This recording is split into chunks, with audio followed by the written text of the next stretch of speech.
آج مجھے مارکیٹ بھی جانا ہوا اور مسجد بھی جانا ہوا۔ گاڑی میں، اب دکان شالمی میں ہے، گھر ٹاؤن شپ میں ہے، 16 کلومیٹر کا ایک راستہ ہے۔ ایک تکلیف دہ بات محسوس ہوئی۔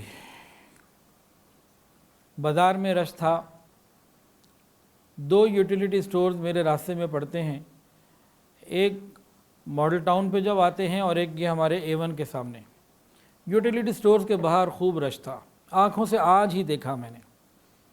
کوئی SOPs کا خیال نہیں، لائنیں لگی ہوئی ہیں، بے شمار لوگ کھڑے ہوئے تھے۔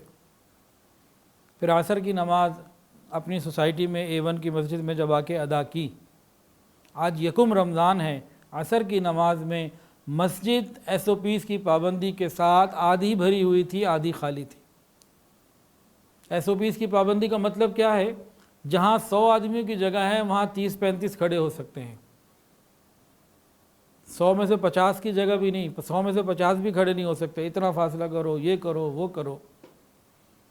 تو SOPs کی پابندی کے ساتھ بھی آدھی مسجد خالی تھی، ورنہ اس سے پہلے یہی مسجد پہلی رمضان کو جگہ نہیں ہوتی تھی، آخر تک بھری ہوتی تھی۔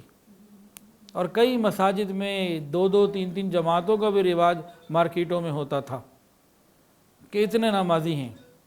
کہ یکم رمضان میں پہلے یہ حال ہوتا تھا، اور آج یکم رمضان ہے کہ مسجد آدھی خالی ہے، اور اگر ہم SOPs کی پابندی کو 1 منٹ کے لیے سائٹ پہ رکھیں اور ان سب کو آگے کریں تو اس کا مطلب ہے کہ 1/3 کے قریب مسجد 40% بھری ہوئی ہے، 60% سے زیادہ مسجد خالی ہے۔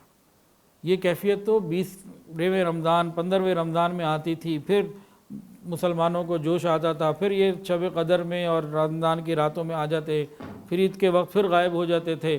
جیسے ہی شیطان آزاد ہوتا، یہ بھی ہر چیز سے، نماز سے آزاد ہو جاتے تھے۔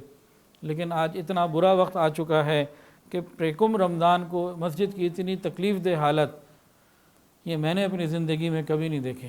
آئندہ معلوم نہیں کیا ہوگا اور ہم کہاں جائیں گے۔